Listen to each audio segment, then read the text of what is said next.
Dalam berbisnis, modal merupakan faktor yang sangat penting. Bagi UKM, modal adalah segalanya setelah market atau pasar. Sekali lagi saya ingatkan, modal adalah hal terpenting setelah pasar. Jangan terbalik. Kalau ada yang mengatakan kita perlu modal supaya dapat pasar, maka satu hal pesan saya, kalau ada yang mengatakan hal seperti itu, tinggalkan mereka. Karena mereka bukan pebisnis. Mereka itu broker atau orang yang baru belajar bisnis. Pasar atau market adalah nomor satu. Begitu Anda kenal pasar Anda, tahu kebutuhan pasar, tahu mengisi kebutuhan pasar, tahu bagaimana menguasai pasar, maka modal atau dana adalah sebuah kepastian yang dibutuhkan namun mudah didapatkan. Bisa dibayangkan ada seorang kenalan Anda akan meminjamkan uang Anda untuk usahanya. Misalnya dia membuka warung atau warteg. Lalu ditanya oleh Anda, berapa kira-kira transaksi per hari nanti warteg yang Anda akan bangun? Lalu dijawab, oh belum tahu mas, kan belum punya warung. Nanti setelah warungnya ada kita kasih tahu Anda berapa transaksi per harinya. Pertanyaan sekarang, berani Anda meminjamkan uang itu ke dia? Kita tanya lagi, kamu pernah buka warung atau kerja di warung? Dia jawab, belum, tapi kayaknya di sekitar sini nggak ada warung, jadi pasti laku. Saya kalau cari warteg susah, jadi kalau kita buka warteg di sini pasti laku. Sekali lagi, beranikah Anda meminjamkan uang Anda kepada orang seperti itu? Atau kalau Anda diminta invest, beranikah Anda invest kepadanya? Tetapi bisa Anda bayangkan, kalau jawaban dia begini, saya 5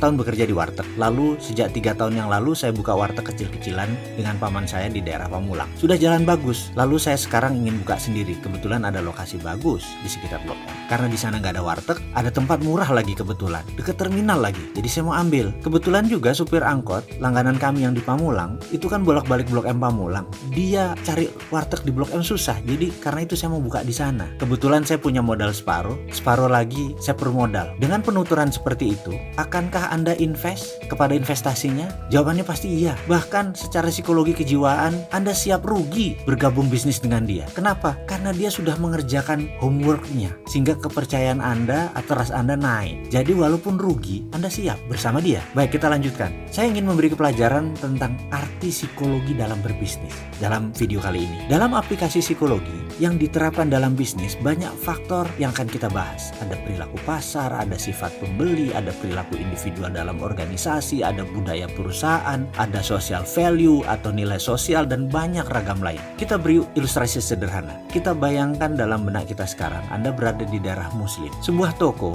bisa mengurangi unsur warna merah dalam outletnya diganti dengan dominan warna hijau atau ditambah nuansa hijau keputihan. Karena bagi kaum muslim, warna putih dan hijau adalah comforting color. Di komunitas pecinan, maka warna merah adalah warna hoki. Warna merah di komunitas Chinese adalah comforting color. Kembali ke komunitas muslim, warna merah yang dominan bisa menjadi threat atau uncomfort. Dan jangan coba melawan belief system seperti itu. Bisa nggak laku jualan Anda. Kita akan bahas tentang hal seperti ini nanti. Sekarang, secara keilmuan mudah-mudahan saya boleh berbagi saat ini. Sedikit banyak saya 6 tahun makan sekolahan untuk hal ini dalam behavioral business analysis secara panjang dan lengkap. Semua nanti akan kita urai. Kita ke generasi muda atau yang lagi tren disebutnya generasi zaman now. Generasi zaman now saat ini nggak mau bekerja 9 to 5 office hour karena secara nature bisnis mereka mulai suka yang semi informal, sehingga membuat mereka lebih suka berwirausaha, buka usaha jauh dari dunia bekerja. Itu nggak salah. Namun kendala bagi generasi zaman now adalah mereka sulit mencari dana atau pemodal. Kenapa? Ini yang harus diingat. Kita harus ingatkan gambaran psikologis perilaku investor. Sekali lagi, ini saya mau mengingatkan perilaku investor karena kaum investor berbeda dengan kaum muda. Saat ini investor banyak yang sudah tua umurnya ketimbang yang kaum milenial yang baru mulai usaha. Perilaku investor, behaviornya berbeda jauh dengan anak sekarang atau anak zaman now. Harus paham, pemodal besar baik yang merupakan itu private equity fund, hedge fund, venture capital, dan banyak lagi portfolio keuangan, di mana portfolio keuangan adalah where's money makes money. Pengelolanya atau pemiliknya kebanyakan usianya di atas 50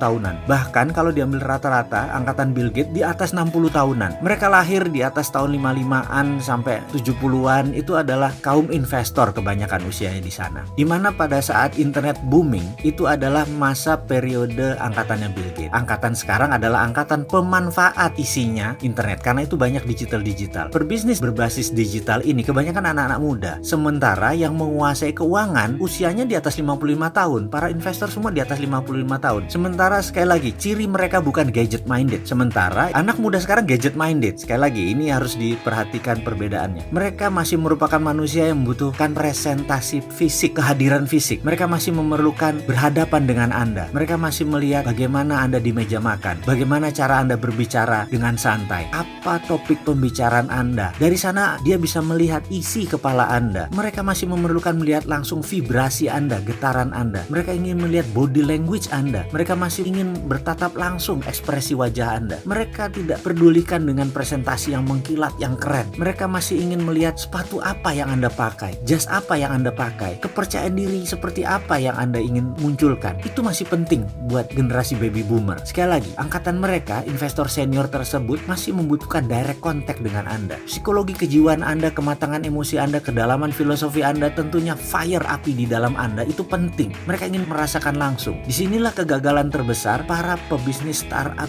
dalam mencari dana investasi. Disinilah kegagalan terbesar kaum milenial di dalam mencari dana untuk investasi. Kegagalan Anda para startup anak muda dalam meyakinkan investor terutama gagal menunjukkan how bad you want to be sukses. Seberapa marah Anda, seberapa ingin Anda untuk sukses. Jadi sekali lagi, persiapkan diri Anda untuk terlihat sukses, terlihat lapar, dan stay humble di depan investor zaman old tadi. Ingat loh, mereka masih pegang uang yang terbanyak.